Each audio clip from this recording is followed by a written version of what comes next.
Where are the anion of salt trapped in a DM plant? DM संयंत्र में लवण के ऋणायन कहाँ फंस जाते हैं?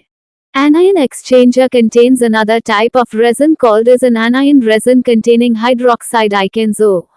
When water from the cation passed through anion resin, anions are substituted by O ions of the resin and anions are trapped at the anion exchanger.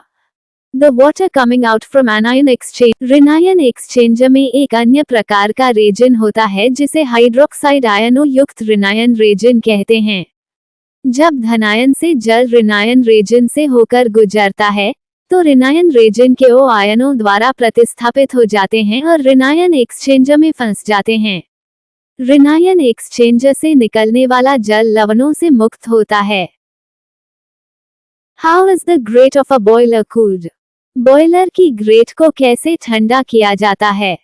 In traveling grate-fired boiler, coal is fed onto the grate which moves at the bottom portion of the furnace. The moving grate is having suitable openings to admit combustion air from the bottom of the grate. This air cools down the grate as well as ashen is used as primary air for the burning of coal. Traveling grate-fired boiler में कोयला भट्ठी के निचले हिस्से में घूमने वाले great में डाला जाता है। इस मूविंग ग्रेट में ग्रेट के निचले हिस्से से दहन वायु को प्रवेश कराने के लिए उपयुक्त छिद्र होते हैं।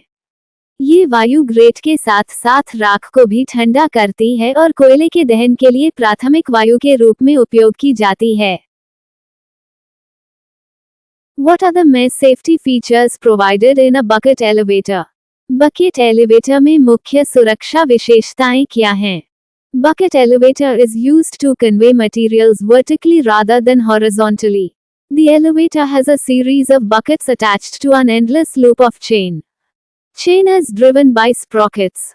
The loaded buckets travel up over the head pulley sprocket where they are emptied into the discharge throat and returned back down to continue the cycle. Main parts of bucket elevator are bucket, moving chain, motor and speed reduction gearbox, pulley sprocket, boot housing with adjustable tensioner, material loading, discharge chutes, casing. Safety features in bucket elevators are zero speed detector, off-track detector, hold back. Bucket elevator का उपयोग सामग्री को क्षैतिज रूप से ले जाने के बजाय लंबवत रूप से ले जाने के लिए किया जाता है। इस एलिवेटर में बाल्टियों की एक श्रृंखला होती है जो चेन के एक अंतहीन लूप से जुड़ी होती हैं। चेन स्प्रोकेट द्वारा संचालित होती है।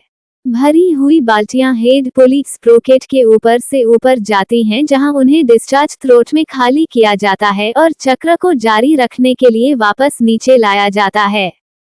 बकेट एलिवेटर के मुख्य भाग हैं बाल्टी, मूविंग चेन, मोटर और speed reduction gearbox, pulley sprocket, adjustable tensioner के साथ boot housing, material loading, discharge chute और केसिंग।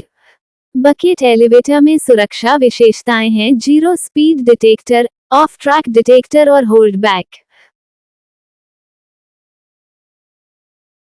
मल्टीपास बॉयलर क्या है और इसके क्या लाभ हैं? Some boilers have 2FD and 2ID fans. This type of boiler is called as multi-pass boiler. Depending upon the load condition, both the fans share load. Condition of the fan is to be regularly monitored to ensure continuous trouble-free operation. कुछ बॉयलरों में 2FD और 2ID पंखे होते हैं। इस प्रकार के boiler को मल्टीपास बॉयलर कहा जाता है। लोड की स्थिति के आधार पर दोनों पंखे लोड साझा करते हैं। निरंतर और बिना किसी समस्या के संचालन सुनिश्चित करने के लिए पंखे की स्थिति की नियमित निगरानी की जानी चाहिए। How is the drum level controlled in variable speed fluid coupling scoop tube? परिवर्तनीय गति द्रव युग्मन स्कूप ट्यूब में ड्रम स्तर को कैसे नियंत्रित किया जाता है? Scoop tube arrangement provides advantages like no load sharing of motor, controlled starting torque, stepless speed variation and load limiting in a very wide range for the safety of motor and pump. In this coupling, the transmission of power from drive motor to the boiler feed pump take place with the help of fluid, generally oil. No direct mechanical connection is there between the motor and the pump shafts. When motor shaft is rotated, the oil starts moving from the inner radius to the outer radius of the pump impeller. This oil enters the runner of the pump shaft. The oil flowing through the runner transfers its energy to the blade of the runner and the pump shaft rotates. The position of a scoop tube regulates oil flow in the circuit. Two methods are adopted for the operation of scoop to control the drum level: differential pressure DP mode, 3-element mode. Scoop tube व्यवस्था motor और pump की सुरक्षा के लिए motor का कोई भार साझाकरण नहीं, नियंत्रित प्रारंभिक टॉर्क, चरणहीन गति परिवर्तन और बहुत व्यापक रेंज में भार सीमित करने जैसे लाभ प्रदान करती है। इस युग्मन में ड्राइव मोटर से बॉयलर फीड पंप तक शक्ति का संचरण द्रव आमतौर पर तेल की मदद से होता है। मोटर और पंप शाफ्ट के बीच कोई सीधा यांत्रिक संबंध नहीं होता है।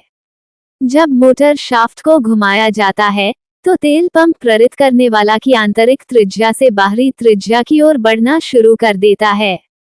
ये तेल पंप शाफ्ट के रन में प्रवेश करता है। रन से प्रवाहित तेल अपनी ऊर्जा रन के ब्लेड में स्थानांतरित करता है और पंप शाफ्ट घूमता है। स्कूप ट्यूब की स्थिति सर्किट में तेल के प्रवाह को नियंत्रित करती है। ड्रम स्तर को नियंत्रित करने के लिए स्कूप के संचालन के लिए दो तरीके अपनाए जाते हैं: अंतर दबाव डीपी मोड